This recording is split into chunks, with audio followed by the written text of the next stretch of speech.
You're listening to The Middle Age Gamers from Dimension X.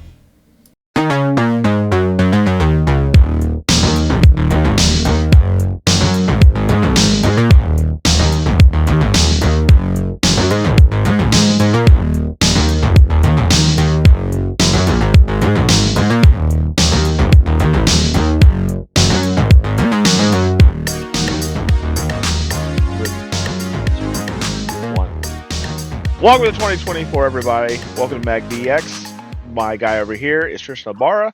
He is the greatest author in the world for all retro video gaming. I will claim that right now. I even heard something, by the way. I heard a funny comment from RGT85, and I think it was on you. He's like, there's particular consoles that are doing a book right now, but I didn't really want to get involved in that type of stuff and get in trouble. So he was doing a WCW NWO, like the wrestling games on 64. But I think he gave you a little shout out because I think he knows your book's coming out. I'm just saying. Okay. I don't know if there's some kind of alignment to that, but that was pretty cool. I was like, wait a minute. I was like, who else? I mean, Brett's not working on a book right now.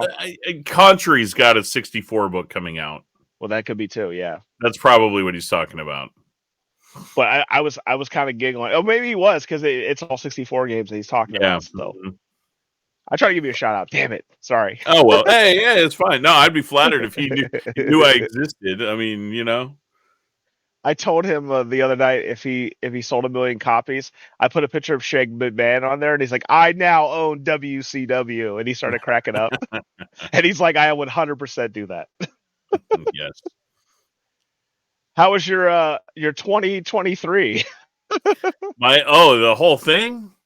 Gosh, the beginning of it was kind of a blur. I was, falling asleep at the wheel and not getting any sleep and trying to figure shit out.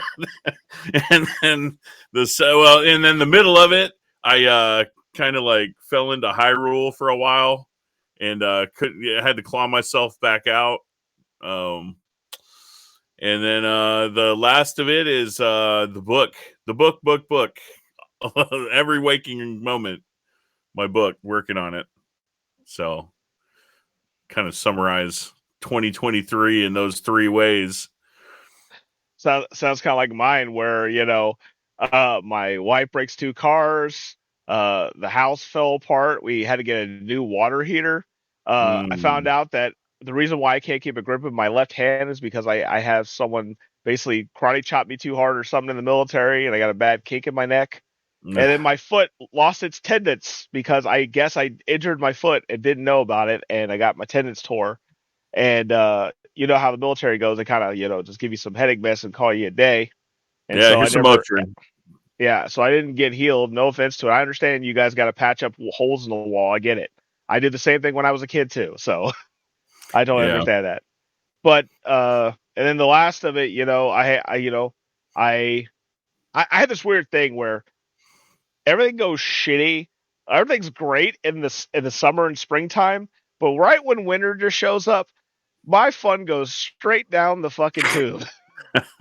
I have shit go on all the time. And let me tell you, the last one yesterday, I went yesterday, I went to go check the mail. I'm like, And of course, the taxes are due for my house soon. So yay. Taxes. 9 grand of taxes. Yay. Oh my gosh. That they're so bad now, like in these housing markets, they cut our thing into 2 payments now because people can't afford it.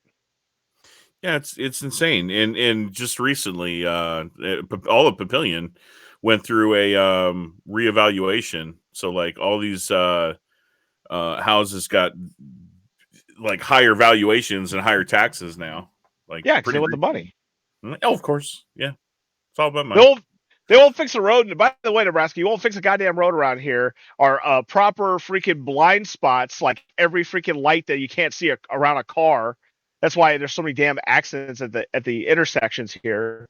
Why don't you fix that? Like, that'd be great. Use my tax money for that. Or, you know what, even better? Hook me up. Hook up some military people. Why don't you sprinkle some love to us? I'm just saying.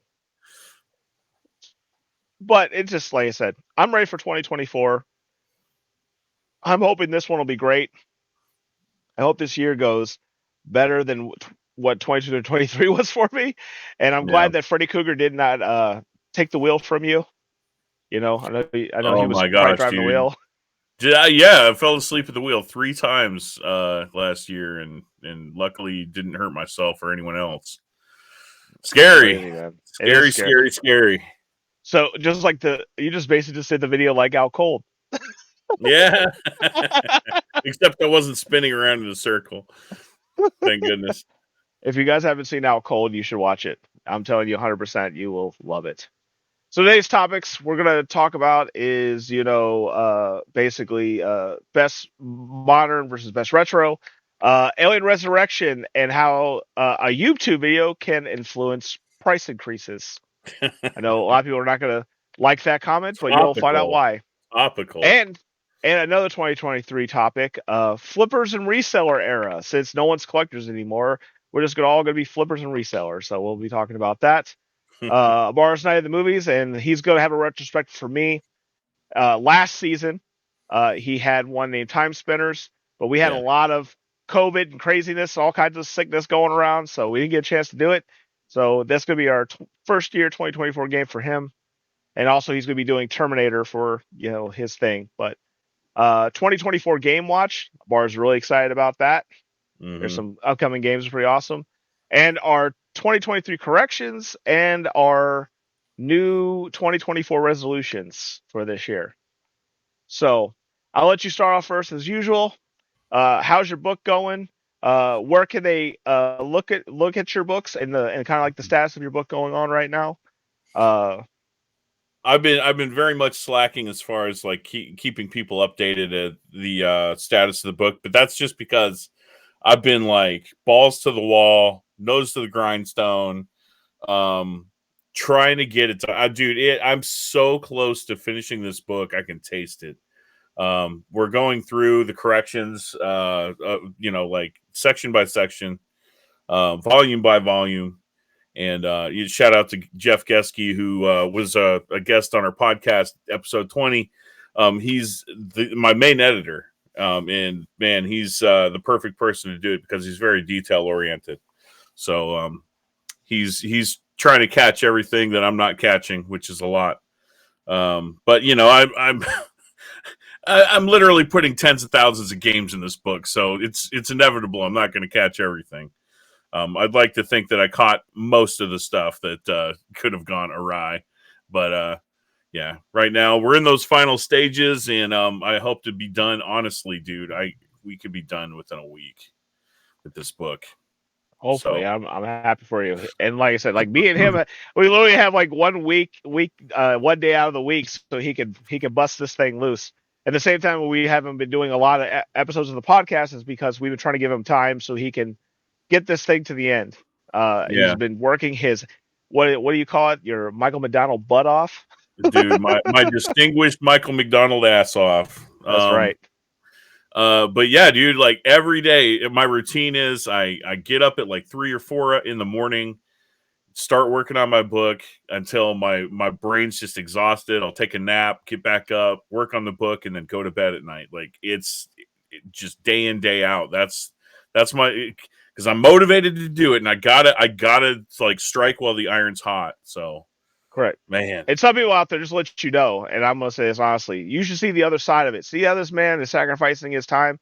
If you give him any business on those comments on his stuff, I'm gonna come over there and I'm gonna whoop each one of you. I will find your addresses and I will knock on your door and I'm like, what did you say?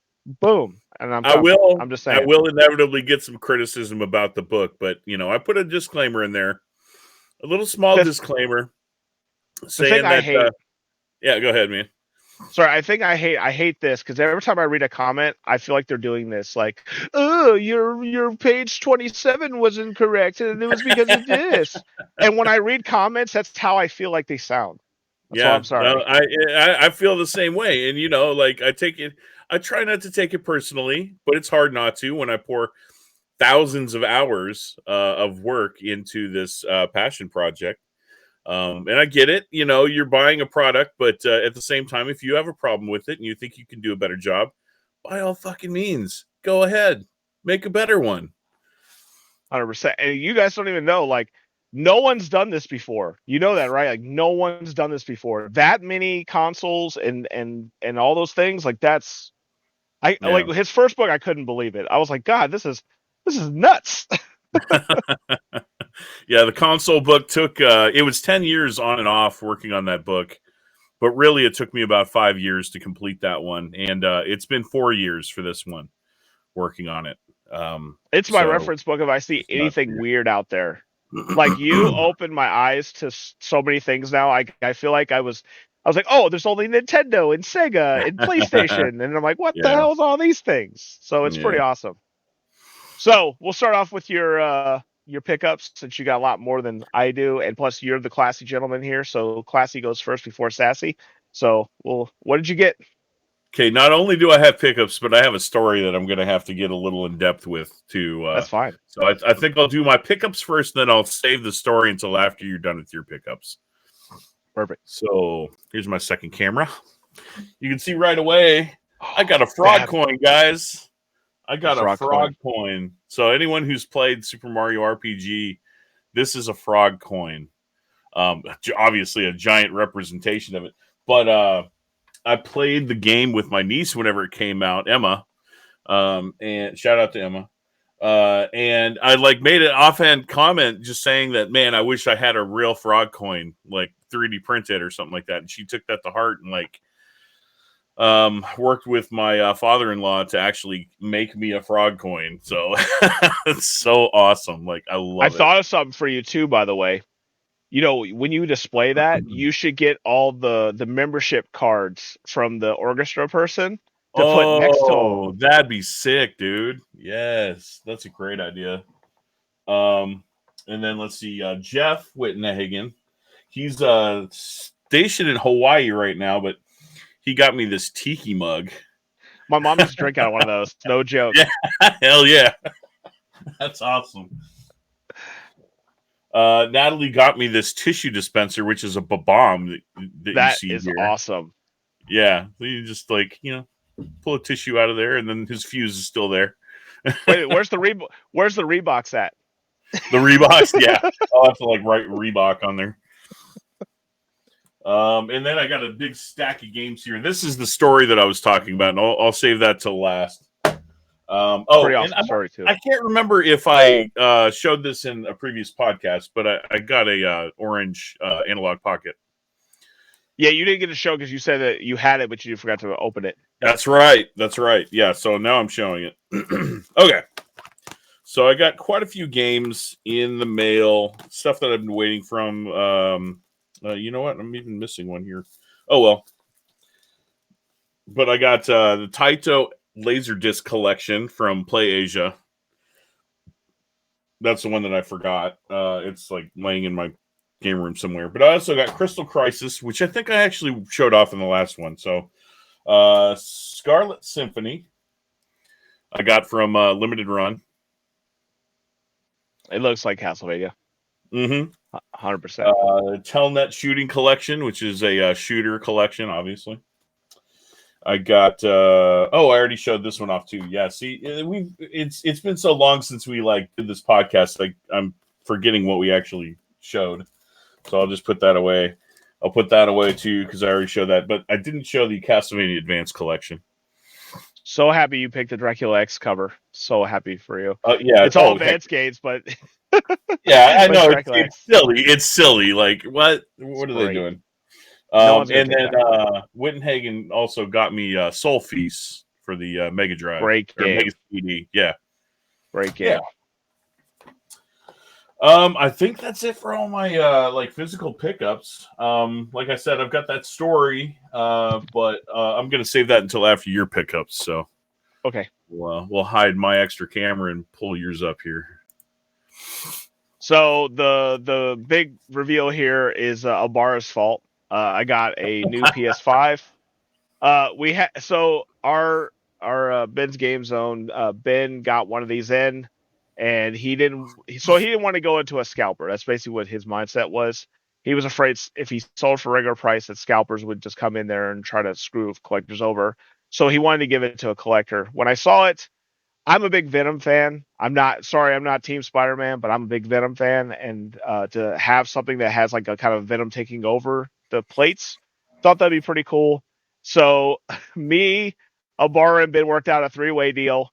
I had these red plates that are not on PlayStation anymore.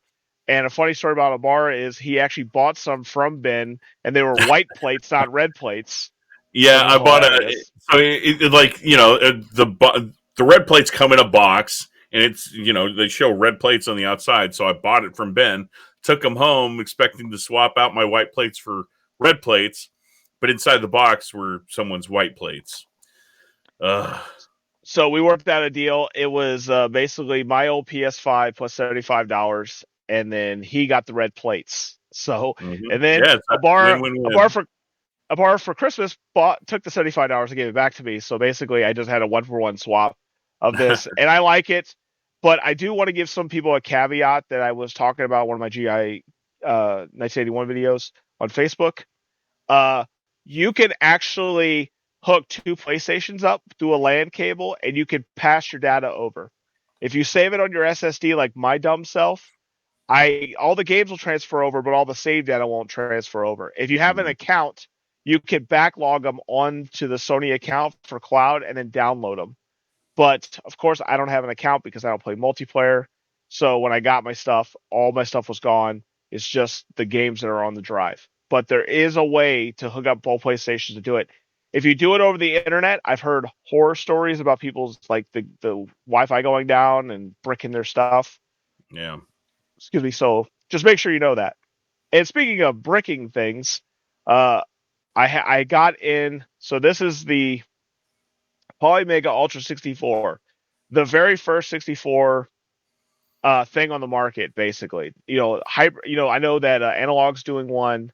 Hyperkin was rumored to be doing one, but they were Mm-hmm. first out on the market for it. If you know what the Polymega is, imagine a game console that you could switch out attachments to download your collection. So, like for example, like I could pop in a PS1 game and it'll download on the file, and it has a database that's connected with other people, and all the things get downloaded and all that type of stuff. If you want to check it out, check out polymega.com. But I bought this, but the problem was the company didn't update the firmware. So what was happening is people hooked it up, and it was freezing their systems. Mm. Another one that happened once they did they finally got the patch up, the firmware up. The screen would go black, and no one knew what was going on, and they were shutting their systems down. And it was breaking it, basically bricking their stuff. Well, And because then on that blank screen, it was actually doing a system update, but people didn't know that. yeah, correct. And so also there were certain TVs that it wasn't compatible with, which was causing the black screen. And Ugh. so they took it down. They did a hot fix. They put it back up. But there's been no problems so far. People said that their games are randomly disappearing. Neo Geo was running really, really bad. There was some other things like 007 was acting weird on it. And the way, like some games you would download and then you would play it. And then when you took it, turned it off, it would mess up again. And so they had to delete Mm. it and then reload it again. I would just suggest if you have a Polymega, just give them time. I think their mindset was they wanted to get the product to the customer and they thought they were ready. And sometimes these things happen. Everyone has hiccups. So just be patient. But if you like the old Hori controllers like you see there, they have like kind of like a Hori controller design for their 64 controller with it. This retails at $100. Each of the ones are like $100. So for the value of it, I mean, I will test it out once I get it up, and I'll give you guys some more feedback on it. But for right now, it's just gonna sit in that box until until they get that thing fixed. Yeah, I think that's Last smart. but not least, I talked to you about this. There was a charity auction going on eBay during Christmas time, and they had a Ninja Turtles 2 arcade game that was on there, and it was going to be signed by the original creators of Ninja Turtles from the comic books. And Kevin Eastman, whoever won the charity, basically you get to pick the color of what Ninja Turtle you want. And of course I'm Leo, so I wanted blue. So Ooh. they had all the colors, and they also had one where you can do like a green turtle. But I wasn't having that. I was like, I'm doing blue. And then the other guy, he just had black. So I threw a bit of 100. It went up a little bit, and Melissa's like, it's okay. We'll just throw another 100 on it and see if it wins. And sure enough, I was like just sitting around hanging out, and I won. So Nice. pretty cool little thing. Plus, it's a game I used to play as a kid like all the time, so it's got like a lot yeah. of sentimental value. So those are my let's just say holiday pickups.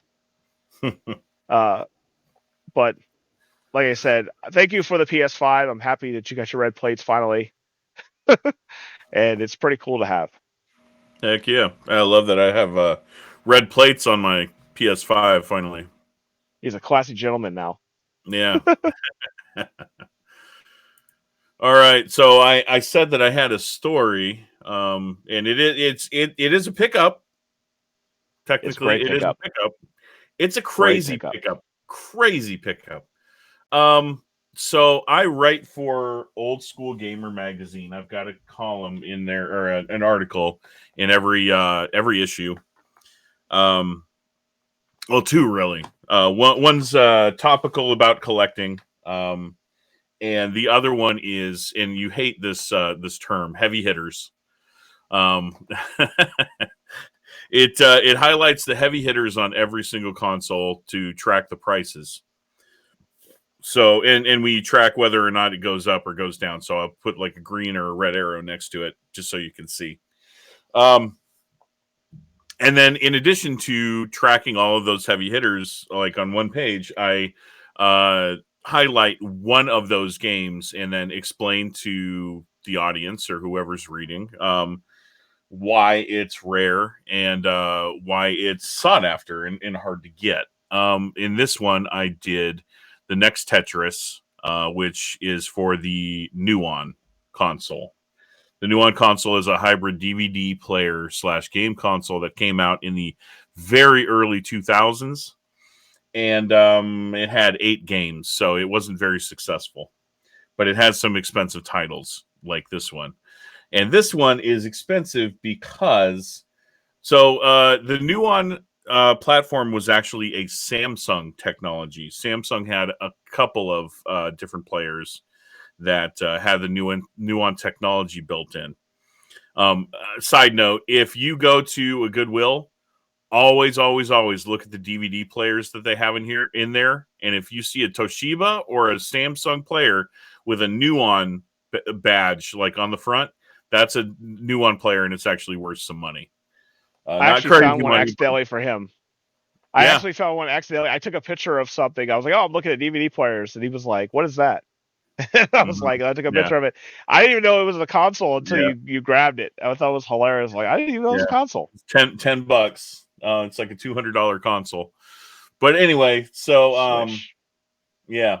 But Toshiba was actually Toshiba and RCA both got the license from Samsung to be able to put out their own players. But the RCA players don't play the games. They only play the extra content on some like Nuon enhanced DVDs, like Bedazzled. I can't remember the other. It's like Dr. Doolittle and the other ones. Buckaroo Banzai. That's what I couldn't think of. So Toshiba though was the other player that was able to play these games. So you could get a Toshiba Nuon as well.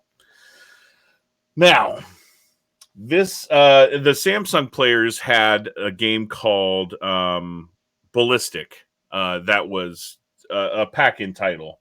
Like you can see this is like a gold DVD case, but they came in these gold DVD cases. For the Toshiba Nuon, however, these Tetris games were a voucher that came in the box that you sent away for it. Or so everyone thought. I bought a new old stock sealed Toshiba Nuon off of eBay about 3 years ago.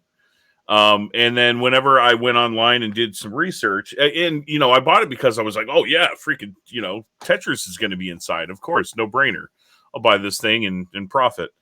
Because I didn't have the game at the time. So I got it in the mail. It showed up, perfect condition, and then I went online and did a little bit of research and come to find out that the whole voucher situation. So I'm like, crap, it's not in the box. So I'm like, okay, well, there's no reason for me to even open it. I'm just going to keep it sealed. I already have a Toshiba Nuon. So I'll have a loose one and I'll have a sealed one. So I'm doing this article and I'm talking about how, you mail away this voucher. Well, I wanted to actually have a picture of this voucher. I'd never seen it before. So I'm like, oh yeah, I'll just open mine up and check out this voucher. So I cut the tape, I crack the seal, I open up the box, and what's looking at me but another copy of Toshiba Tetris, just sitting in the sleeve. This is how they came, by the way. They didn't come in those gold DVD cases. Just this little white sleeve, white paper sleeve. This is how they came. And I could not believe what I was looking at. I was so confused because no one knew that they came actually packed in DVD players at any point. So, because I didn't have a copy, I actually went on eBay, maybe about 2 years ago and got a copy of Toshiba Nuon or Toshiba Tetris for Nuon. And I think I paid like $500 for it at the time. It's $1,000 title now. Yeah, I know. Well, so I'm comparing the two and I noticed that there's some differences. And I'm like flipping it over. I'm like, okay, it's not a DVD-R. It's not like a fake disc. It's a pressed disc. But why is this different? Like the way it was printed on the disc is different between the two. You can't tell, but like one's kind of rough, one's smooth. And then I'm looking at the version. Well, the version that I bought off eBay is version 2.0. The one I got in the box is version 2.1.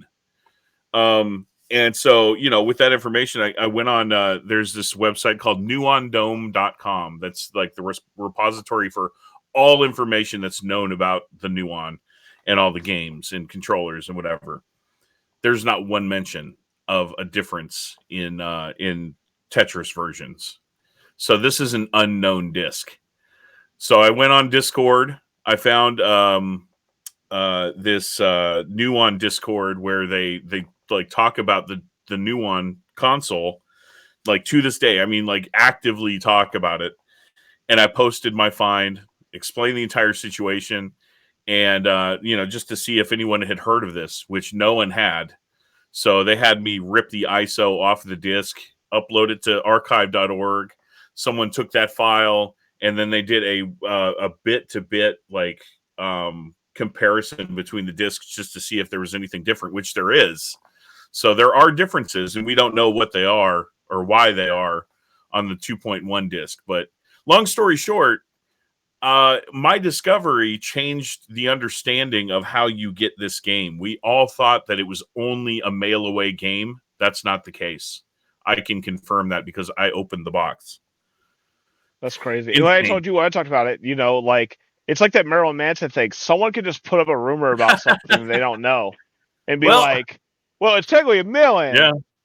And what I basically mean is for the Marilyn Manson thing, there was a rumor mill as kids that everyone was connected to that assumed Marilyn Manson got 2 ribs taken out so he could pleasure himself.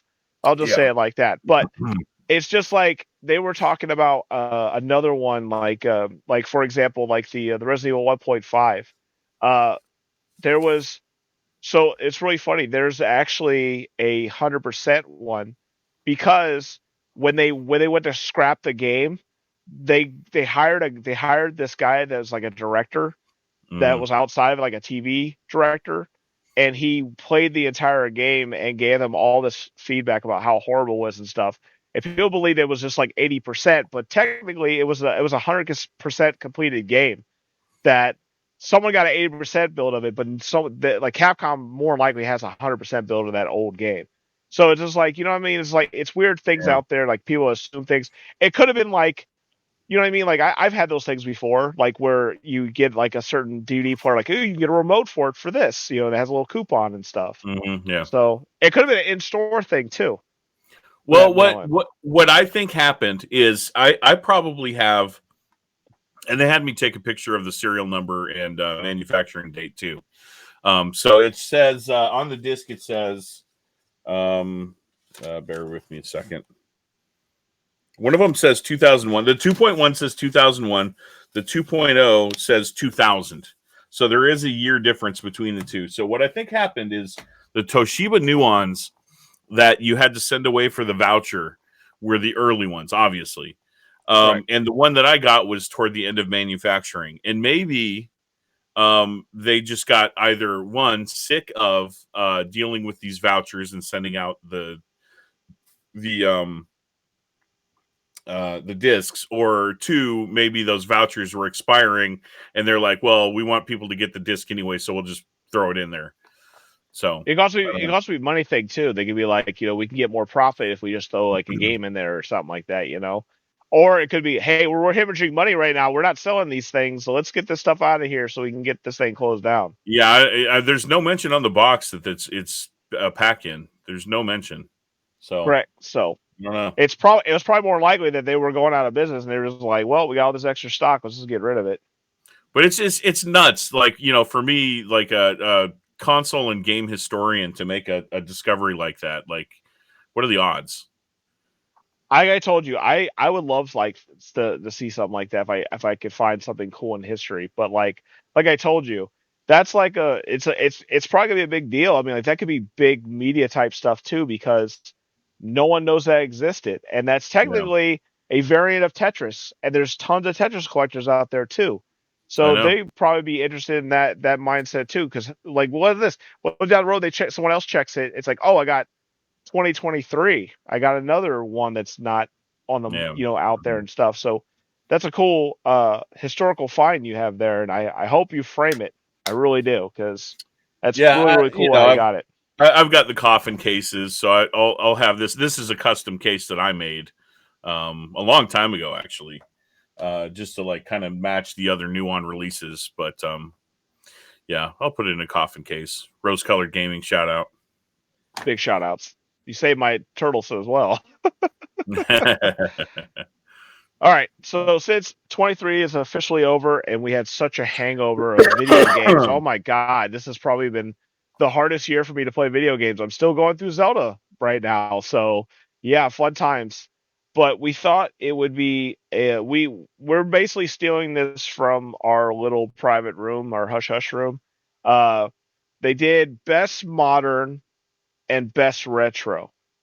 So what's your favorite modern game of this year, and what's your favorite retro game? And I think what we'll do is we'll do the moderns first, and then we'll do the retros behind it. Modern. So for you, it's for me, modern is a no-brainer. You can guess. I disappeared off the face of the earth for 2 months. I thought you meant RPG. No. Although I really enjoyed it. No, my favorite modern game of this year was Tears of the Kingdom. I can't say enough good things about that game. I could go and pick up that game right now and have a lot of fun with it. Even though I beat the game, I'm not even close to like 100%ing it, and I have no desire to. Honestly, I think that's where Nintendo's kind of dropped the ball. If they had some sort of a trophy or a gamer point system, Nintendo, then that would give me incentive enough to like 100% it. But without short of that, I really have no desire. Although, I mean, it was an incredible game. Yeah, I'm not going to seek out every single shrine and whatever. I think I did all the light routes though. Okay, so let me just ask these questions concerning it. Mm-hmm. What was the best thing you saw improved in the games from Breath of the Wild, and what's the one bad thing that's different from Breath of the Wild? The best thing that was improved from Breath of the Wild, and this is across all Zeldas, really, this is something that was missing from the exploration in Zeldas. The cave systems that they had were incredible. My gosh, what a fun like, talk about exploring, to be able to actually like cave explore too on top of it. It's just awesome, because like, normal normal Zelda games are just really shallow in that regard. You find a crack in a wall, you blow it up, and then there's a room. Well, in this game, you actually like dive deep into these caves, which is awesome. And there could be secrets even further down in the caves. And then it's a cave system, and it's just nuts. I think it's a throwback to Miyamoto because like the original game, it's like caves you go into, Mhm. But he said as a kid, that's what he used to do. He used to explore caves Yeah. and see what he could find in them. So I think it's a Well, throwback to him for it's sure. he finally got what he wanted out of his childhood experience. Because you're right. Zelda is based on his experience and his imagination as a kid exploring. But Zelda has always been kind of handicapped by the technology of the day and of the system that it's been built for. So now with the Nintendo Switch and the way that it was programmed, my gosh, dude. Like how that game is massive, right? And it's on an underpowered system. And there's almost no load time to speak of. No. How did they do that? I feel like they should teach a college course on how they did that entire game I because know, man. I know It's it's built incredible. on the Breath of the Wild engine. I know that it was built. It was the foundation was already built for it. But I believe, and this is how I believe it. I feel like this is the game they wanted to make for Breath of the Wild. But I think at the time they Yeah. just didn't know mindsetly how to do it because they didn't talk about it in their trailers. Like I didn't know Yeah. anything about the bottom world. Spoilers, sorry, but like that other third Oh, it's world that been was there, long I was like, enough. oh my It's god. been long enough.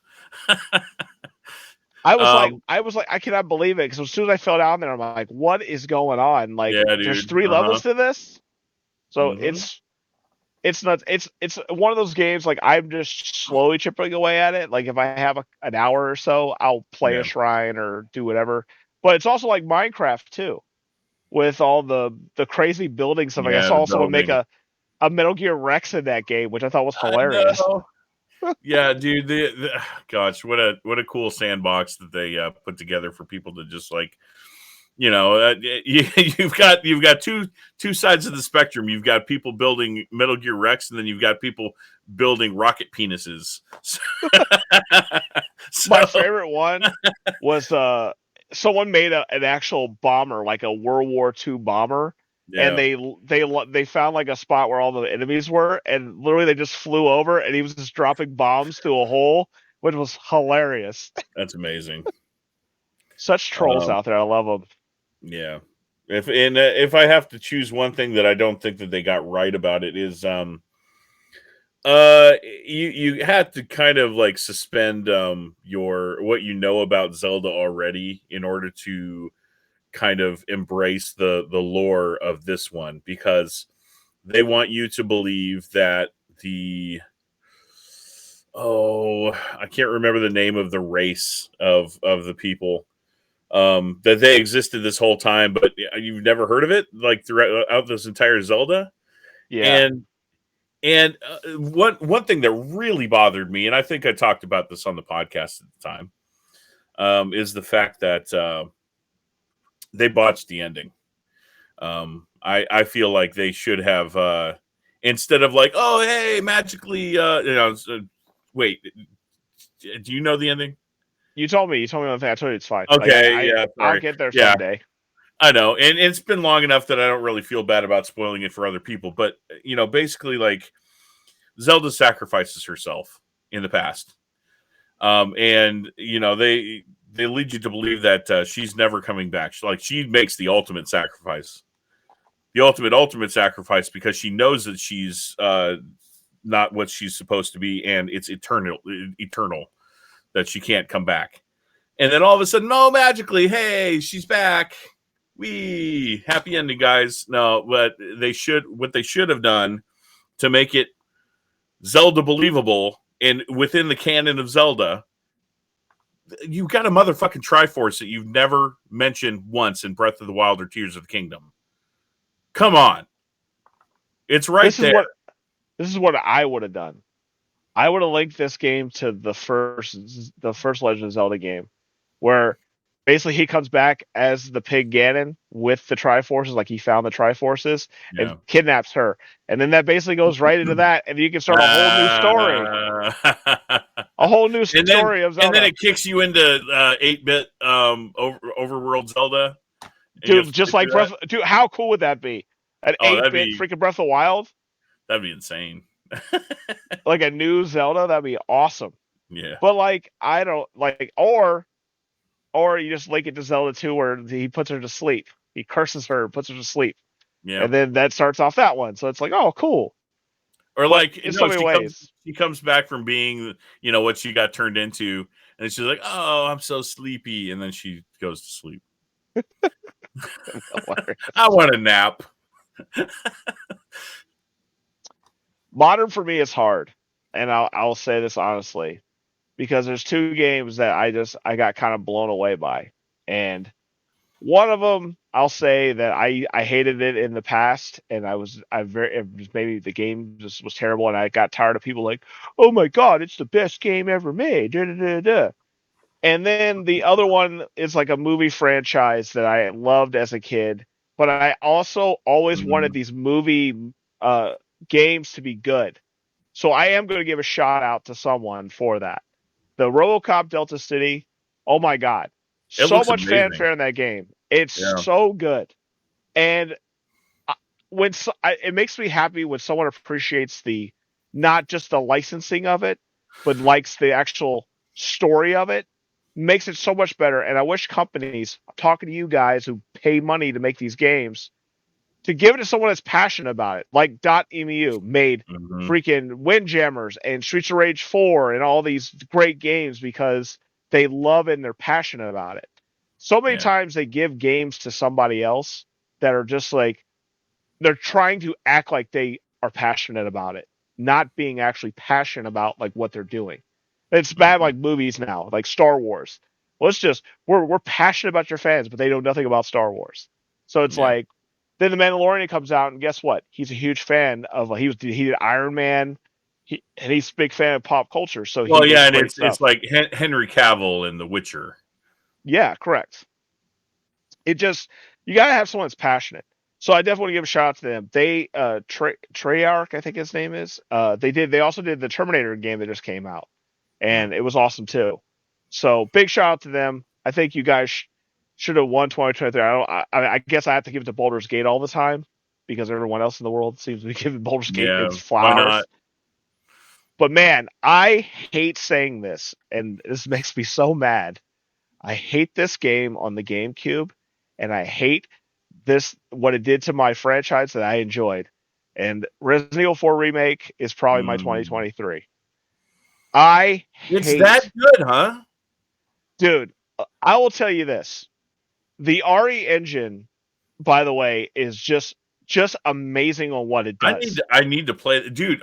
This is okay. So I do the other podcast, and we were talking about Resident Evil 4 on that one too, and how like I had no idea it was that different because I just wrote it off. I'm like, oh yeah, I've played Resident Evil 4 5 times on 5 different consoles. Like, why do it again? But it sounds like it's worth playing, huh? So what they did that I enjoy better is Yeah. some of the storyline elements of it, but also it's built on a good foundation, like what's been built with the RE3 remake, the RE2 remake, Resident Evil 7, Village, which Village is still right now my number one Resident Evil game. I don't care what anyone says. I Really? love I love Village. Village is Yeah, fucking just it was fun. awesome. Yeah, it was super good. What's cool about this is that they made, instead of Leon like, I'm a superhero, I'm the president's bodyguard and blah blah blah blah blah, they make him feel like he has PTSD from the original RE2 game. Like, it's cool. They do little Easter eggs. Like, the knife that Leon has is the knife that Marvin gave him in the original RE2 remake game. Oh. They link things back to it, which I think is awesome. Two, the gameplay is so crazy and intense. Like, those villagers come out from everywhere, and it's not like the other zombies where they're like sponges. They actually like work together in AI to like figure out plans to attack you. So whatever way you attack on them, the AI is figuring you out and the way you basically play. So they have this thing that no one really knows, so that it levels up and levels down. So if you're killing a bunch of zombies, it'll actually increase the difficulty. But if you don't touch them, your difficulty rate will go lower. So it's kind of like a risk reward kind of thing. So if you blast a bunch of zombies, you're going to get wrecked at the end. Yeah, it's a little over the top. Like they got the Lord of the Rings troll in it, and like all these things. But I was not a fan of the chapter system. Like, I remember they had the chapter system. Yeah. But they make it more sense of it now because they have like you can upgrade your briefcases. Like you can get little charms for your briefcase that will give you better abilities and stuff like that. So it's pretty cool. And what you'll love, because you love those little side missions, they put notes in the game that you'll grab a note off a wall. And it's like, I hate these blue medallions. I wish someone would shoot them all. And then you'll get this award from the merchant. And you go to the merchant when you do the award, and you get all these special different things for it.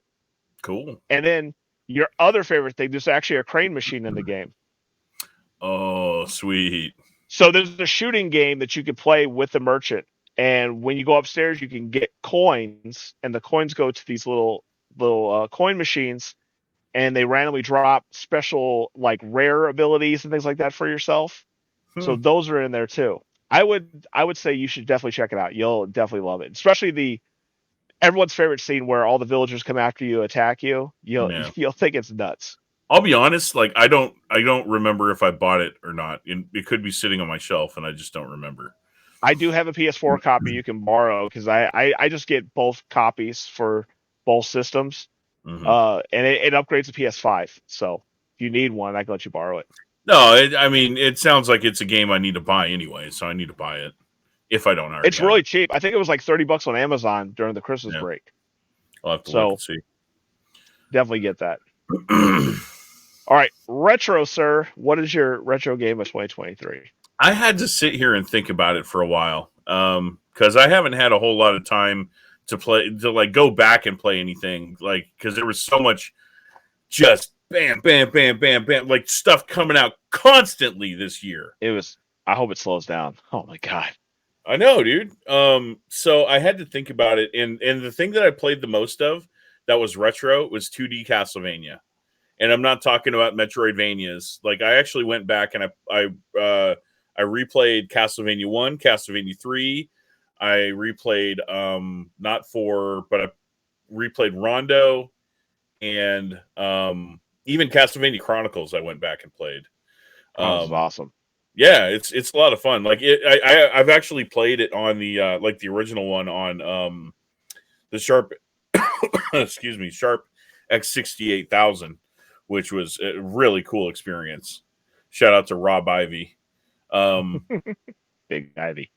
Yeah. Dude. Yeah, 2D Castlevanias for me, like I could always go back and play those games. Yeah, they're challenging. They're frustrating.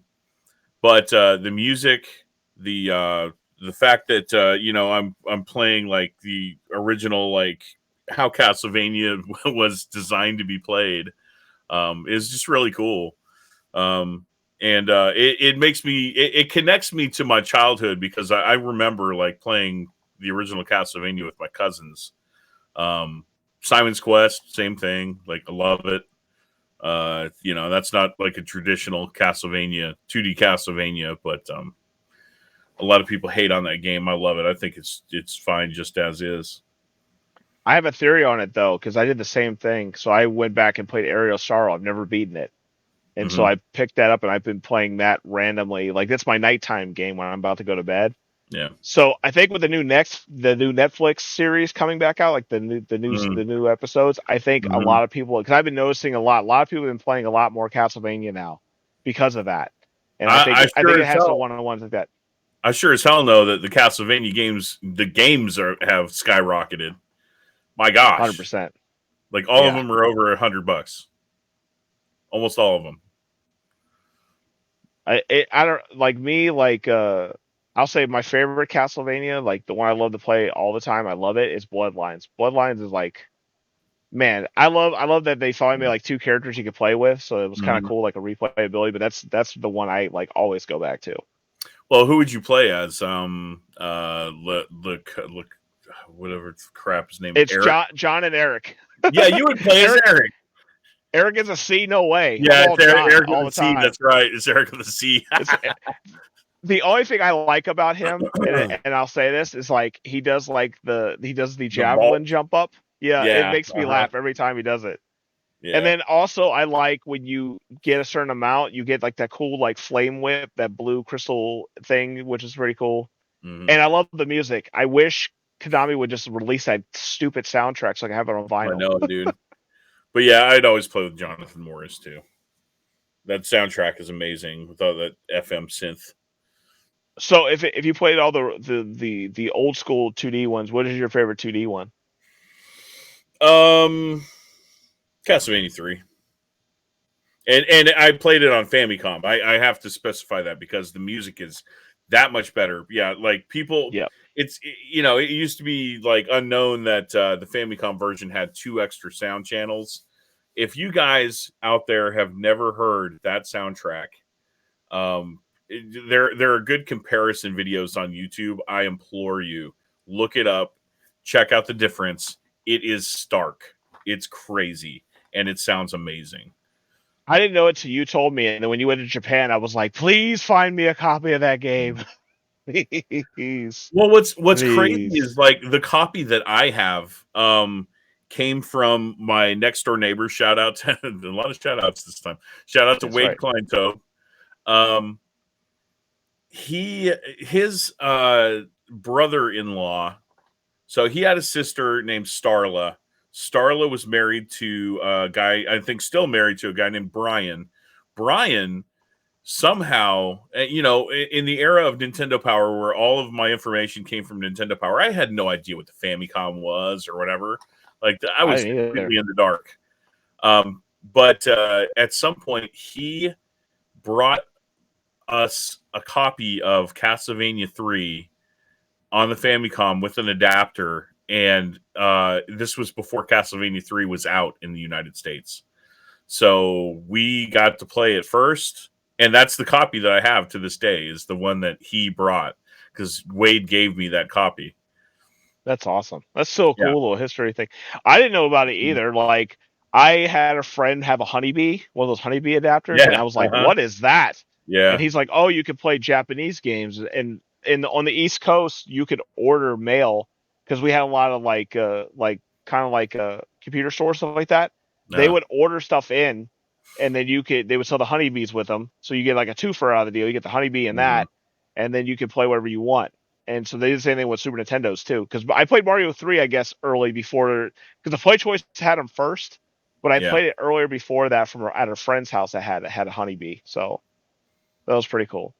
My retro, we talked about on the podcast. I got to finally play the real true definitive Revenge of the Shinobi, and was very, very surprised to see so much copyright infringement. It was ridiculous. It's like they went to every action movie from back then and every Marvel character from back then and even DC, and just like, we're just gonna sprinkle all this in. But dude, I'm gonna tell you what, that game is so damn hard. The jumps on there are so hard to do. I'm glad I know I'm gonna get in trouble because I'm not a real gamer because I use cheat codes. I used the Game Genie. I had enough of it. I was like, I can't get past nothing on this thing. Even with save states, I was getting wrecked. So I just did it so I could see all the characters. And boy, dude, the Godzillas look crazy. The Hulk Terminators, I call them, look crazy. It's just nuts how they like back then they didn't think about copyright infringement. They're like, we're just gonna do stuff. Screw it. Now here's a question for you, Polymega guy. Okay. So can you have all the different versions of that game on your Polymega? No, you can only have one. Okay. And so I picked the OG one. Oh, of course. But no, the Polymega, I tried it. Because I had one on there, and I tried to connect another one on there, but it wanted me to erase it. So then I was like holding all 3 cards. I'm like, which one should I use? So I'm like, I'll use the original, because that's just kind of a cool thing. And so I did the original one. I deleted off my old one, which was the last version of it, and I put the new one on there. I wish there was some way I could do all of them. That would be so cool. I have a random like it's such a random memory of Revenge of Shinobi. Like I remember renting that game as a kid. I never owned the game, but I rented it as a kid, and I had my friend. Here's another shout out. My friend John Vasquez. Shout out to John Vasquez. He came over and like spent the night that night, and we played Revenge of Shinobi. But I got sick off of McDonald's hamburgers. Oh no!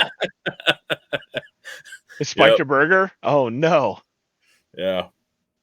Good old A's McDonald's. So I associate Revenge of Shinobi with getting sick off McDonald's hamburgers. The main thing I ever remember from it is this is before I played it before Streets of Rage 2, and I was like, man, this soundtrack is awesome.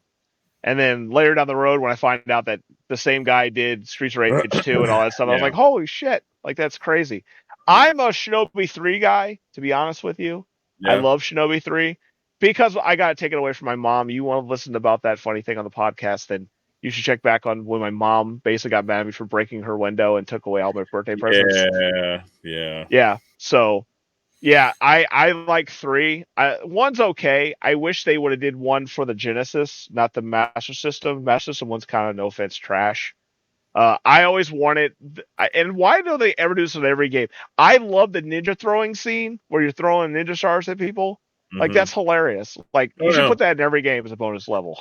Well, yeah, it's like it's the same as like the Sunset Riders like bonus stage where you're like shooting all the in the windows and stuff. I suck at it. You're trying to Super Nintendo, it's terrible. Oh, so bad. No, the Super Nintendo one is good. It's the Genesis one that's terrible. Oh yeah, that's right. Yeah. Genesis is terrible. Oh, so bad. Yeah. So speaking of retro video games, modern video gamer, he's also Limited Run's a guy that's doing all the throwbacks to Limited Run. One of the developers of this game got in contact with him and said, "Hey, did you know that we snuck something through there on this Alien Resurrection?" And they went to Sony. They didn't tell Sony they had it on there because if Sony would have found out about it, they would have made them change the whole entire game. Yeah. So they kept quiet, and then he gave them all the information. So I hate to say this heavy hitter shit, but what happened was... Oh, it's not a heavy hitter. Oh, now it is. Well, now it is because... No, I would never consider that a heavy hitter. I'm not putting out remarks, but if you want to go on eBay and look at the current price for them, or you want to go onto your Facebook Marketplace and see like this, because this is what happens, and I hate this topic, but we're going to talk about basically YouTube influence on price, because I am so tired of hearing about, well, actually, YouTube doesn't have any influence on price. This doesn't happen. The market always fluctuates and does all these things. But what happens in Metal Jesus videos? What happens if anyone talks about something? Why is Little Samson $5,000 now? It's all because of YouTuber influence. And everyone just tries to tell me all the time, like, no, that's not true. So do you think YouTube has an influence on prices? And why, 100%. If not, I don't know. 100%. No, there's no arguing that. There's no argument against it. Like you can't sit here and tell me that plumbers don't wear ties would still be fetching the price that it does and wouldn't be re-released by Limited Run had it not been for Angry Video Game Nerd. You can't tell me that. That's exactly why it's an expensive game and why it's a cult classic. Angry Video Game Nerd made the collection scene again. He literally made... He's the seed to create what we have now. Yes. He is 100% of him. And I'll say it. And it's not like he it was a byproduct of what he did. That's not why he did it, obviously. But right, he was saying fun. He was so popular that everyone, including me, I'm a fan of his. I would love to have an original copy of Plumbers Don't Wear Ties. But that's why I want one. It's because of him and his silly videos. Like, correct. Of course YouTubers have an influence. I mean, you're not going to sit here in your locked up in your own basement and artificially decide Oh man, I want to go out and get what's that called? Alien what? Resurrection. Alien Resurrection. You're not going to That just all of a sudden decide that you want to get out there and get that, like thousands of people $12.99. all at the same time. $12.99, sir. I bought That's this what for it should be. $12.99. It That's what should it be should that be one. to this day. But we have thousands of people trying to get that same game at the same time because of YouTube. Because of it. Well, there's also a theory too, and I'm going to put this out there since I'm a logistics guy, and you know that I'm very logistics. So you have what we have supply, and then we have demand. What happens is someone, we'll use our Magdx stickers for example. Let's just say that these Magdx stickers went rare, right? So what happens is it's like this. Imagine like supermarket sweep, right? They stand on the line and they go run for it. The flippers and resellers will hear about this, and what they'll do is they'll grab all the stock.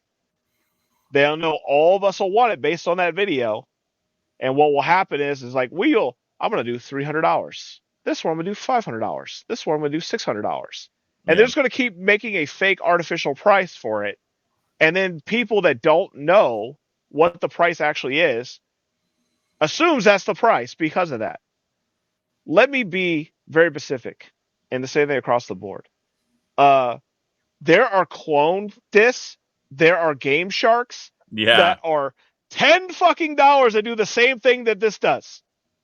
But because he made a video on it, and I this is why I got mad, because everyone used to like let Metal Jesus have a pass, right? Oh no, he doesn't influence cost. He doesn't influence price. Game Chasers, love them to death. Think they're funny, hilarious, love them. No hate on them. But why did at the random 2 weeks that they were up, they had Dinosaur Peak and Little Samson, and then the prices skyrocketed, and they stayed that way because they told people that it was rare, and it was hard to find, and everyone was like, "Okay, I guess it is." Yeah. But then what happens is that they would get mad. They say, "Well, we don't have no influence on this." Metal Jesus is like, "We don't have influence on price." But now I caught your hand in the cookie jar because he literally made a video, and you can look at the day before and the day after, and it's like night and day. Yeah. And so I mean, crazy. And to your point, like you guys, you YouTubers, you popular YouTubers, you make content, and that's probably not your intent. I hope it's not your intent to artificially inflate these prices, but that's what's going on. Don't pretend like it's not. That's what's happening. It's a byproduct of what you're doing. You're popular. You mention these games. There's a lot of influence that you have over all of these other people who follow you, who like you, who see these games that they might not know about. And because you mentioned it, that's why the game goes up. Don't pretend like it's not. Just admit it. There's nothing wrong with it. No, I would be the same. Like, hey, I accidentally did this. I didn't try to do it, but hey, this is what happens. But like, it just makes me laugh because remember we had this conversation. I like horrible movie games, right? Yeah. Horrible movie games. And you know me, like the Alien trilogy game you got me for the PAL version. I like Aliens. I'm a big Alien fan. That's the reason why I have this. Mm-hmm. It's a cool first person shooter. It's got survival horror elements in the game. It's not the best game, but then some dude goes, it's kind of, I don't know, it's kind of shady to me because it's like, why did he want to drop this information 27 years later to a YouTube site? What I think happened was, I think they were friends and they had conversations with each other, and he was like, "Oh yeah, dude, did I never tell you about this?" And he's like, "Dude, let me do a video on this. This is crazy. You don't say that like you're new on thing right now. You're like you're letting people know what's going on with it. You know what I'm saying?" So then he's trying to do something nice, like I'm going to give you some information that you might not know, but then it backfires on him because now everyone thinks like these things are like $500 now. So it's just craziness. And like we've had people that we've seen online that are trying to, oh, like I gave information out to people. I did that. I was like, this is ridiculous. Don't do this. And sure enough, a couple of the guys that we know went out and picked this up. Hate to say it, it happens. But then they try to turn around and try to play Robin Hood, like, oh, well, this is, it's just like comic books and everything else. Everything goes randomly in price. And I'm like, yeah, it does go on hearsay. But when you're screwing other collectors over in the market, you're actually not screwing regular people over. You're screwing over actual collectors, and you're causing the prices to go up on everything, just like your Castlevanias, for example. You know what I mean? So it happens. To me, in this instance, I don't care because I mean, like, I can see where you care because you actually care about the Alien franchise. So this is a game that you could potentially have wanted to get and would be out of reach. So any Alien collector right now can't get this game because it's artificially inflated. To me, I don't care. It's not a game I would have picked up anyway, and I already have the means to play burned discs, so I'm not going to jump on that bandwagon. So I really don't care. But yeah, it is annoying to me to see collectors, big quotes, collectors go out there and get these games and then show their penis. Like, oh, look what I got. It's annoying. It's just Or annoying. my favorite, oh, I'm going to screw someone over because I think that's fun. Oh, that means I'm going to get a rare game because I'm flipping something for opportunity. I get it. Yeah. I get the opportunity factor of the whole thing. I get it. But is it right? No, because you're really just screwing everyone else over on it. It's a $12 game. I'm sorry. But if I go into CD Trade Post today, if that place was still open, you think this would be $12.99 right now? I guarantee you they put $600 on it. Yeah, Like, whatever. and that's the irritating portion of it that I don't like. And that's a great topic that goes into our next one. Flippers and reseller era. How all of a sudden we're not collectors anymore. We're just flippers and resellers. On YouTube, I've noticed that every video game collector video now has changed to flipper and reseller. Now I'm a flipper and reseller. Now I do this. I think Phoenix Resale, Chase After the Right Price, all those places that were doing it prior to that got popular on YouTube and caused all this craziness to happen. And now everyone thinks it's cool to be a flipper and reseller. And it makes me laugh because, like, I see their videos and it's like every week they're finding these big ticket items that they're doing. And I'm like, I don't get it. So I want to get your feelings on, do you feel like that there's not really collectors anymore, or if we just kind of transition into flippers and resellers? Yeah, I'm gonna sound elitist a little bit. I don't feel Middle aged, sir. yeah, middle aged. I'm gonna sound middle aged a little bit, a little crotchety. That's not the way that I have ever collected. I've never collected in a way that, like, I'm thinking about how I'm going to profit later. Um, if I want something, if I buy something, then it's for my own collection. It's because I wanted to play it, and if it ends up going up in the future or whatever, and it's like unobtainium, and like, for instance, that Pokemon Blue that's up there right now, Alex wants a copy of that. I have no idea what it costs nowadays, but he needs it for his Pokemon collection. I told him that I would give it to him for whatever it's going for, but half of that. I mean, I'm going to give him a bro deal, and that's what I usually do for people that try and get games that I got cheap to begin with that are kind of expensive now. Because I've got something that's valuable. Whatever. I don't feel like I should let it go for $20 or whatever I got it for, but then again, I don't want to rip them off either. So it's whatever. But I've never been in that mindset where, like, I'm trying to flip and resell or whatever.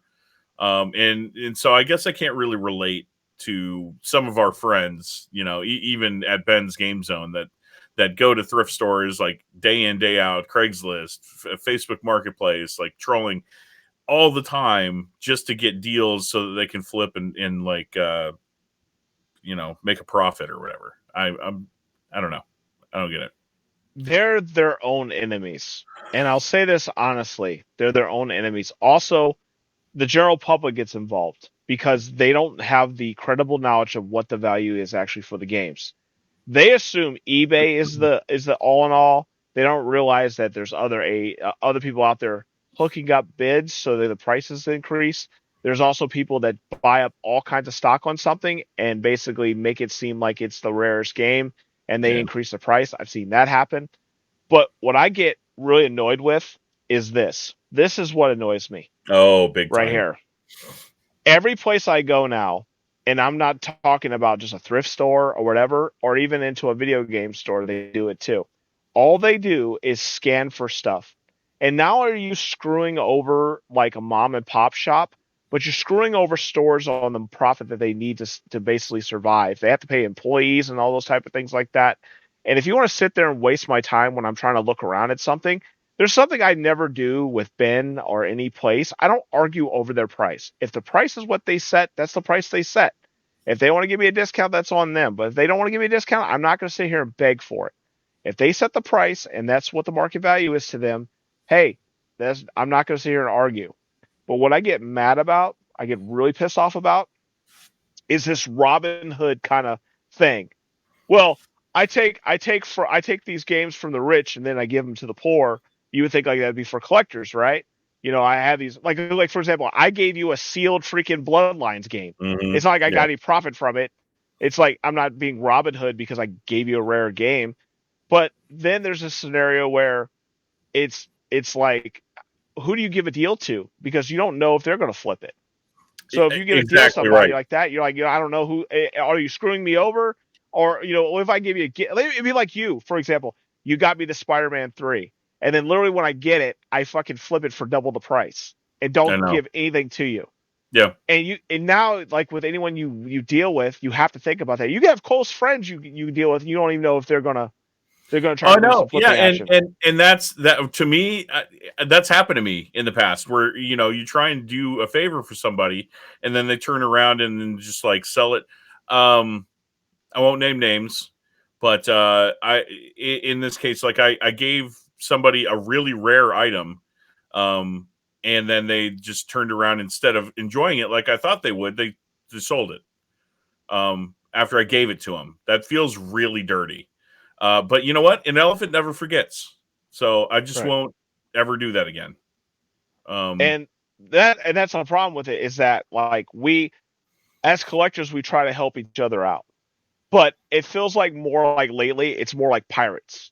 Yeah, I'll be trustworthy in your face, but behind your back, I'm definitely going to stab you. Mm-hmm. So like you have to be careful like who you mess with.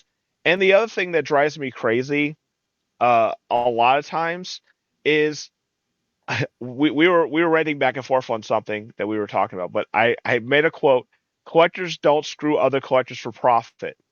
And it should be across the board, because the problem I have now is like, if I go on YouTube now, all I see is like, hi, I'm going to Goodwill. Oh, hi, I'm going to this place. Hi, I'm going to this place. Oh, I'm going to a flea market. Oh, look at all these Nintendo games. You don't think someone's not giving them that money so they can get freaking publicity on that? Someone's got to be doing something. There's no way. I've been through a million stores and not found like a million things every single day. Not happening. But it does happen. It does happen. I will say that, like every once in a while. So, but yeah, I'm just playing devil's advocate. But yeah, not with the frequency with which we see it day in, day out. It's bad.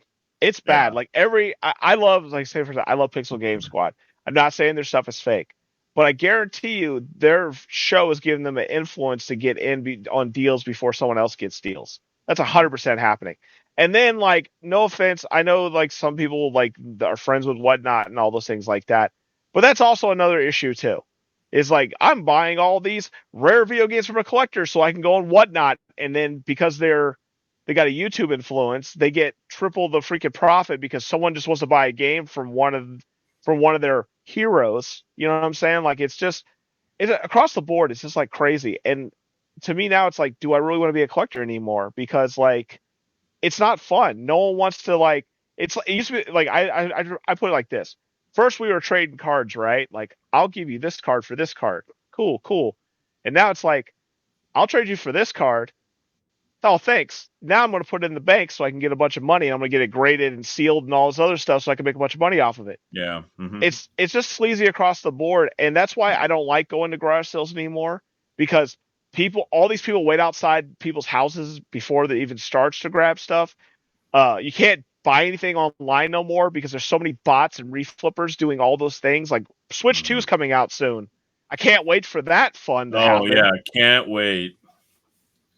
Then you have Marketplace, where it's funny. I love this. This is my favorite line ever. It's like, don't ask for any discounts. I know what the value is of it. marketplace is for fucking just shit you're trying to get rid of, not fucking making profit off shit. Mm-hmm. And then the other thing that drives me nuts is the videos. The videos drive me nuts. All my AI, I just get mad every time I see it, and I can't get away from them. It's like, oh, I found this rare sticker, and they only made 2 of these stickers in the world, so I made $1 million of profit. I'm a flipper. Check me out. I'm so rich. And it's the cadence that makes me mad. It's like, I went to this garage sale and I got $1,000, and then I flipped it for $1 million, and I'm so awesome. And I was like, God damn, I hate these fucking people. Like, drives me nuts. I hate to go on my soapbox, but don't fuck other collectors over because you want to get profit. If you want the fucking thing, buy the fucking thing. Especially mom and pop shops. Don't fucking buy their shit and then flip it. That's fucking dirty because you're taking it away from a collector that would want it in their collection. Yeah. It's just stupid. Also, hoarders. Don't hoard a bunch of rare games away to flip it, because you're doing the same thing that everyone else is doing on eBay, buying up all the stock and then trying to flip it later for fucking your advantage. Let some collectors have some fun too. You can't go to the buffet and just eat everything, all right? Fucking save some fucking pizza for me too, asshole. Sorry, get off my soapbox. Yeah, you fucking go there, all you got is a salad, and everyone else ate all the prime rib and shit. Like, what the fuck, man? Save me some. Have you even eaten there? I've never eaten there because I've never been at Golden Corral. Never. Do you ever see the one on Cornhusker? Like, I used to get scared even going by the smells of that place. Oh, dude! And for the longest time, that one on Cornhusker, they had lights burnt out, and instead of Golden Corral, it said Old Oral. This was like 10 years ago, but I still remember that. Melissa and me had a funny little joke we used to go back and forth with. We would drive by it, and she's like, "You know what? Maybe we should stop and go get something to eat." And I'm like, "Yeah, let's go eat something out of the dumpster. It'll be delicious." Let's pull and we would just do this. Yeah, we just laugh about it all the time. And then it was funny because they closed the place, and me and Melissa were like, "Oh man, we didn't get to go." I think it's closed. Oh, I don't know if it's open anymore. Well, yeah, I guess COVID would have killed it. COVID, right? 100%. Yeah, it definitely would have killed it. But what was funny about it was we would laugh. We made it like seem like we really wanted to go there, and we're like, "Oh man, our favorite restaurant got closed down." Oh, jeez. Yeah, it's so funny. I echo your sentiments when it comes to resellers. Like, you just don't know who you can trust, and that's the problem. And that's why it's so valuable to have. You know, we've got a video game, a retro video game store that we can trust implicitly. We know 100% that we. Shout out to Ben, just the best dude. Oh my gosh, man! Like, we are so spoiled. He's just one of the best human beings I know. And then, you know, we have a lot of okay, so like the group that we're in, most everyone. And yeah, there are a lot of guilty parties when it comes to reselling and flipping and shit. 100%. And again, you know, I hate to say it, but like, I will deal with the people. But again, an elephant never forgets. You burn me once, you're done. You're cut off. You're out of my. Yeah, exactly. You're out of my inner circle forever. Yep. I have anything I've had here that I feel like someone would appreciate it more than me. I'm not going to set it on my shelf for just dick pic collectors. Like, oh, look what I got. But if like, for example, like when I had the Bloodlines, I was like, I'm not going to use it. What am I going to do with it? I'm going to leave it in the box. I was like, hell no, it's yours. And that's what I believe. I believe you should give it to the people that appreciate it, not the other way around. Well, yeah, because someone's going to learn more right there. And I'm gonna enjoy it, and I'm not gonna sit there and freaking sell that thing. Like, if I ever got rid of it, it would go right back to you.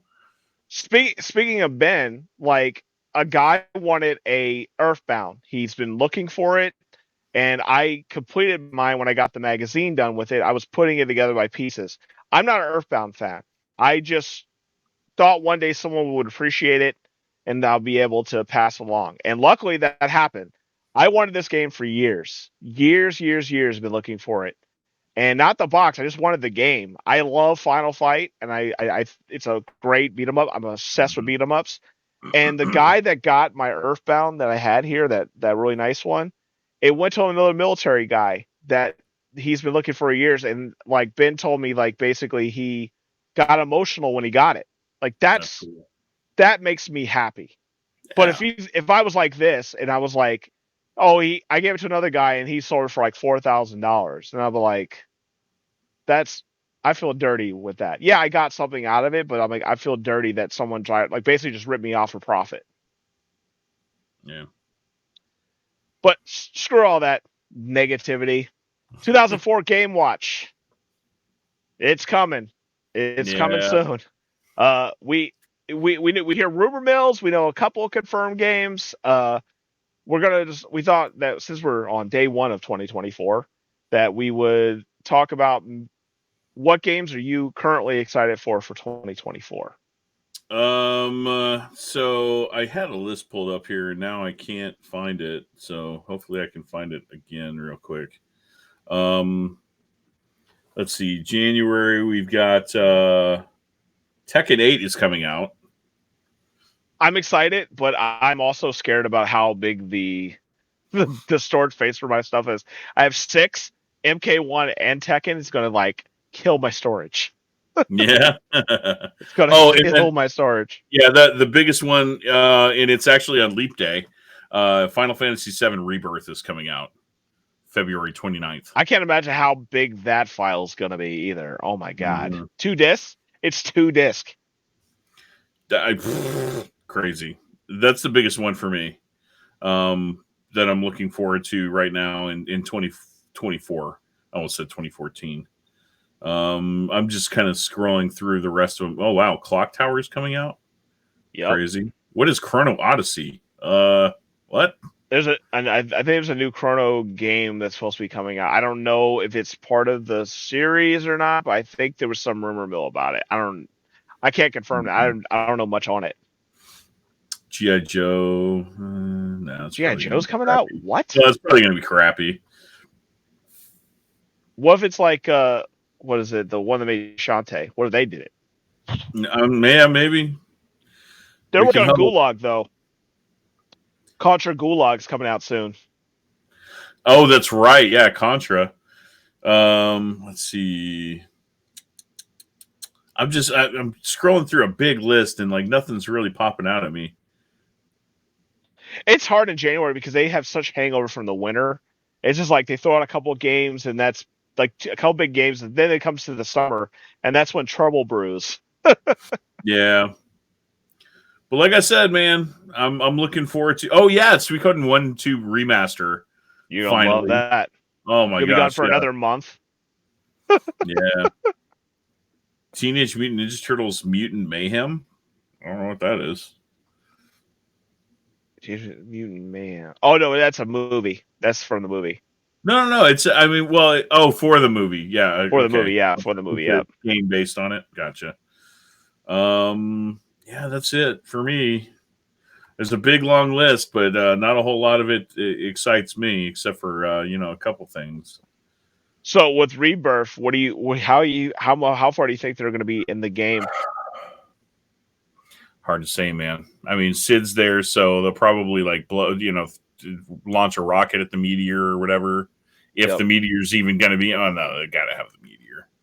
It could be a twist at the end. You know what I mean? Could be. They also had those weird ghosts with Sephiroth, which I'm interested in. But it's going to be the meteor, but it's actually going to be the moon from Majora's Mask. That'd be great. Coming into the planet, yeah. And then once it blows up, it becomes Super Mario RPG 2. Yeah, this whole time on the PlayStation, which no one knew was coming. That'd be hilarious. They finally like shake hands, like it'd be PlayStation and Nintendo shaking hands. That'd be hilarious. That's why it's 2 discs. That's the end of disc 1, and then they're like, okay, put in disc 2, Super Mario RPG 2. It shows Mario coming out of the crater, and Bowser. That'd be fucking hilarious. Oh my god! Yep. And then you can play as Final Fantasy characters in the game with Gino in them. That'd be fucking dope. And it's voiced by Captain Lou Albano, even though he's dead.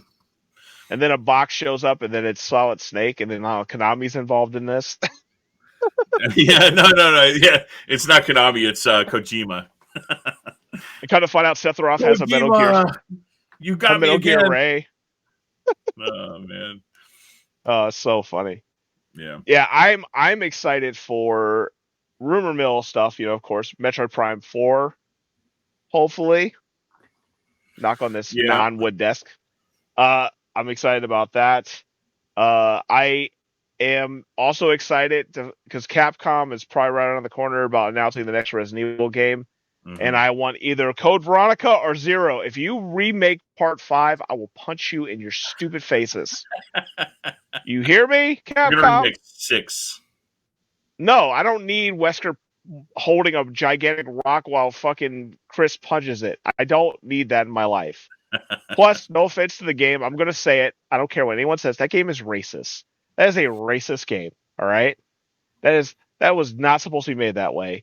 Inappropriate. Shame on you, Capcom. You do deserve all the heat you got from that. Resident Evil Dead Aim. I'll do it. I don't even care. Do all the shooting games. Make a light gun game on all like. Yeah, cool. One collection. I buy it 100%. Yeah.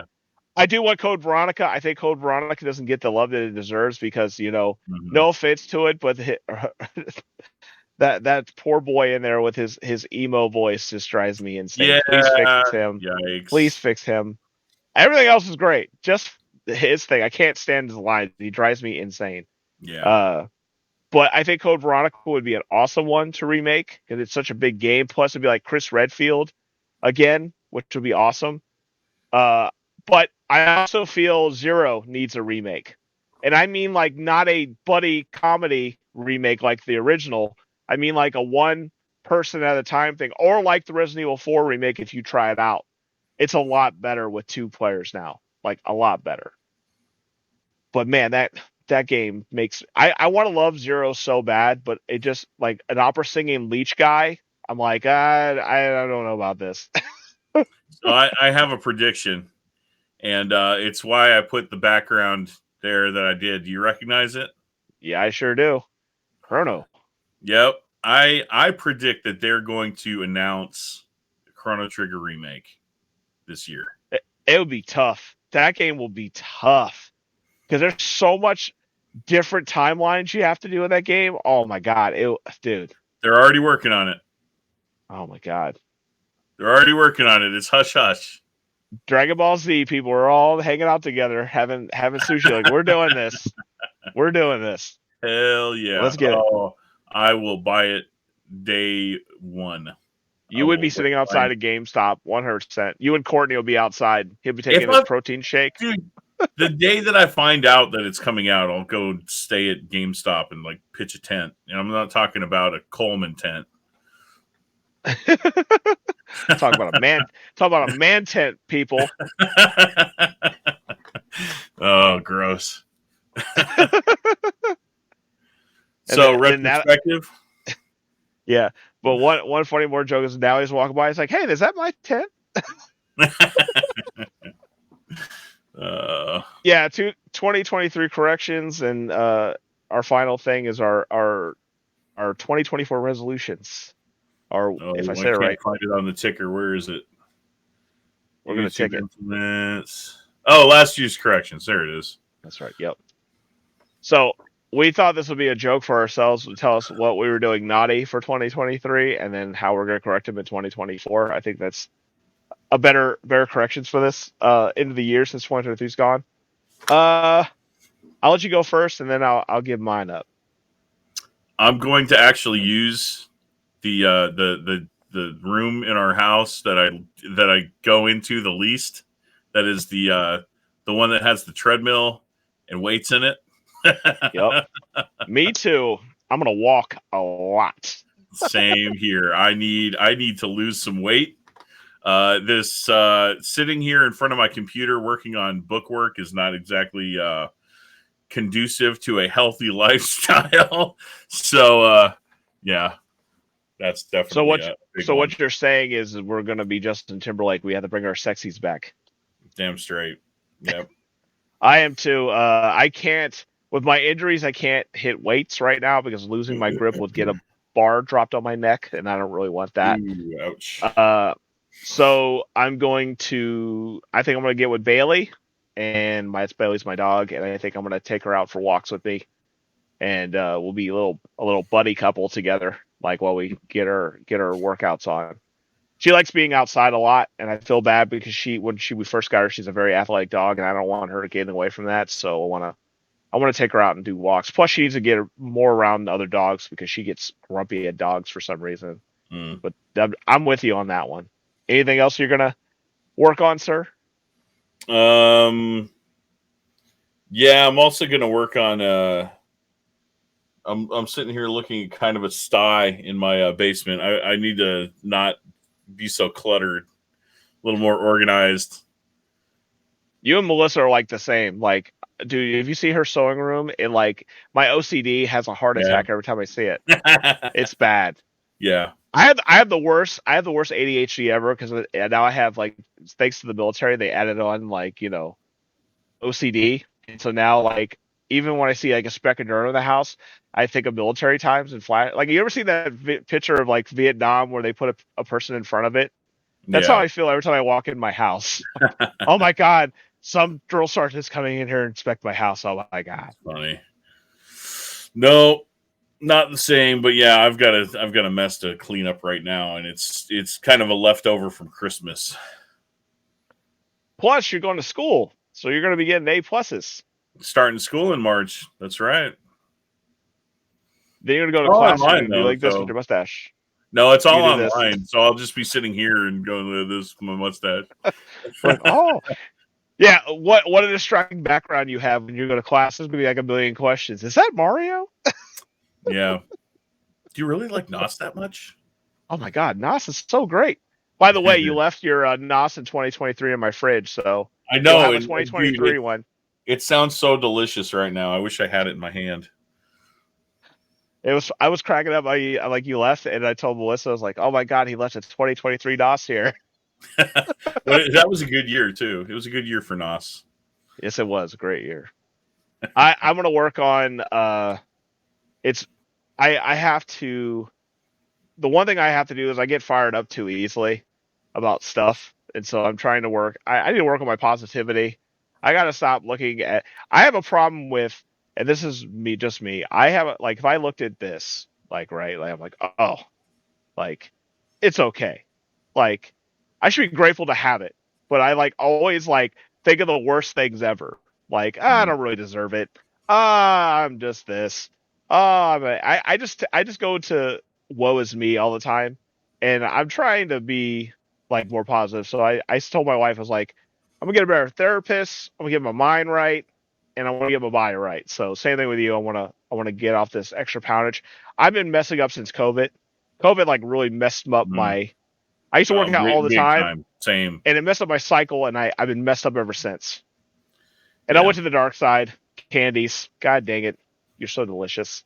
You know what's crazy? I don't like candy anymore. I just don't like straight up candy that much. I like it's my energy drinks. It's those that are killing me. The hard thing for me is that when I used to drink a lot, and they say this too, when you drink a lot of alcoholic stuff has sugar in it.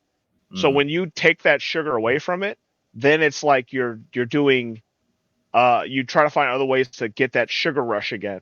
Yeah. So it's like candy and stuff, and I hate it. And I'm a bad manipulator. I'm like, I'll go, oh Melissa, I need to read some Sour Patch Kids. Like I just need them. And then of course she's a sweetheart. She doesn't want me being out with anything. She'll give them to me. So I'm just bad. And it's time to get my shit together. I want to be here for my kids and all the positivity stuff. So plus we can walk around with Jack t-shirts, listen to yacht rock, bring back the 80s. We wear those pink vests, Miami Vice tops and stuff with white t-shirts. What we need to figure out is who's going to be Hall and who's going to be Oates. I'm Oates for sure. You're Oates? Okay. I'll take it. You have to be Hall. You have to be Hall. Oh gosh. I think You have to be. to motivate me, like the only thing I'm gonna watch this whole year is My 600-Pound Life. That could scare you. Yeah. No I'm kidding. just like I'm a very weird guy. Like if once I start it, I'm okay. It's just when something screws up my schedule, I'm a schedule guy. I have to be on a certain Same schedule. here. And when I screw up my schedule, then I'll find a way not to get on my schedule again. So Yeah. like I'm just very, very bad. I know, dude. Very, very bad. It's so hard to like break the cycle and like get back into good habits. Like it's so hard. Just It's taking hard that for first step. us. It's hard for us, and I'll say this honestly, and most military people, when we get out of the military, we lose our identity. So we're like, Yeah. what do? There's no one yelling at us. There's no one telling us to do stuff. So what do you do when your parents are not home? No, yeah, exactly. All of a sudden, you've been accountable to the military for 20 years. For 20 years, you've been accountable. And all of a sudden, you're only accountable to yourself. All of a sudden. And you can eat ice cream for dinner. That's right. I joke. I told my wife, it's like this. It's like your parents like, hey, we're going away for a weekend, so don't mess up the house. And then as soon as they leave, you're like, dude, I'm doing this. I'm gonna get a drink. I'm gonna smoke. I'm gonna eat ice cream. I'm gonna watch inappropriate things I'm not supposed to be watching right now. And you just do dumb stuff, and that's what happens when you get older. It reminds me of that scene in Heavyweights where they all lose their minds and they're like just eating like all this junk food because all the counselors are gone and like Tony's locked up, and then like they're all hung over in the morning and then just like feeling miserable, and Kenan Thompson says, don't eat Twinkies on your pizza. That's good advice. It is 100% good advice. And that's what the hardest thing about it is that that's the worst thing about when you leave is that you lose your identity. Plus all the things you couldn't do in the military, you're like, oh, I can do that now. Oh, that's crazy. And then you get like this, you get too comfortable, and then all hell breaks loose. Plus, right. we have the worst time. Economy goes to shit. We fucking get COVID. And then like fucking everyone's like, stay at your house. That was literally my parting gift from the military. I got COVID while I was on terminal leave. Like the very last day that I was in the military, I had COVID. Like bad. Real bad. My wife hit me out in the basement, and the worst thing ever was there was drumstick ice cream things in the thing in her freezer in the basement. So I was watching American Choppers and murdering these ice cream things. Delicious. So great. Well, 2024, we're going to do it. Thank you guys for watching. Please. Wait. Retrospective. Oh yeah, retrospective. Sorry. I've got a game to give you. What is this beautiful game you got for me? Let's start 2024 out on a good foot. You love Mortal Kombat, right? I do love Mortal Kombat. You do love Mortal Kombat. But what do you hate about Mortal Kombat? I don't hate anything about Mortal Kombat. You hate something about Mortal Kombat. We've been talking. I'm officially by law on the public internet that I love Mortal Kombat. Ed Boon, you're the best creator ever made. I love you. I love Johnny Cage. You know, I love all that fun stuff. All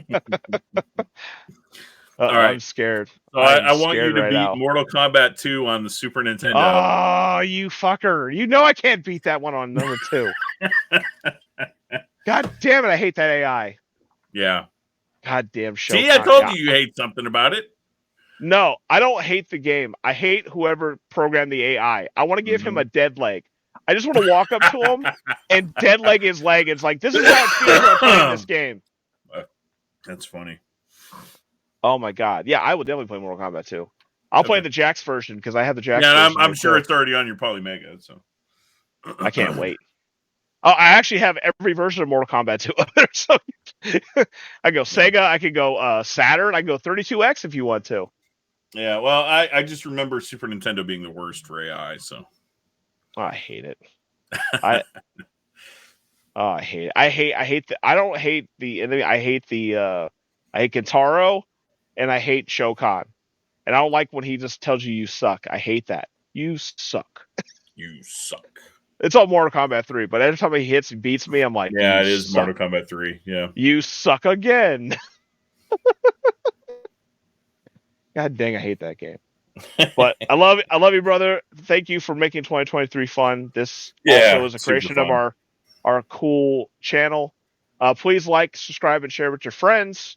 We're on Apple, YouTube, and Spotify. If you want to see our pickups, it is on YouTube exclusively. Sorry that Apple does not have YouTube. I apologize. You'll have to download the programming and watch it. and also, please like, share, and subscribe. GI Gamer Nights 81.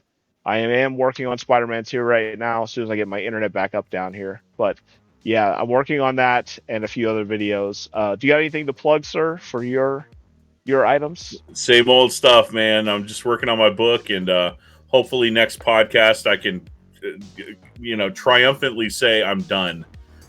That's my goal. So hopefully a week from now, or whenever we record, I'll be able to say that I'm done and have a little bit more of my soul back in my body. To be ready for Final Fantasy. Yeah. Yeah. You holding the dumbbell and just hitting the buttons. Yeah. I can't wait, man. Yeah, it's rare that I play a game that Natalie is just like super like focused on watching me play, but she really liked Final Fantasy Remake, and she's looking forward to this one too. So it'll be cool. I am not playing it until they finish the entire game. I said it. I'm collecting them. I'm not playing all of them. Nope. How you gonna give me like same thing like Avengers? You're gonna give me fucking the end game part 1, then you're gonna cut me off halfway and give me part 2? Screw you! I'll wait till both come out. Well, they're huge games. They really are. Hey, I'll wait. And you know what's gonna happen? They're gonna make a 4-pack of them. So that too. Yeah, guaranteed. With like a life-size meteor that comes in the like a 1-to-1 meteor. Squares off with the Street Fighter 4 route. This is going to be Final Fantasy Arcade Edition, Super Final Fantasy 7. Yeah. Well, you have a good weekend, sir. Yeah, man. And appreciate you, 2023, man. You've done a lot for me, and I appreciate everything you do. Hey, right back at you, man. It's been fun. Remember, don't be out of touch. Time. Inside joke. Have a great day, guys. See you guys later. See you next week.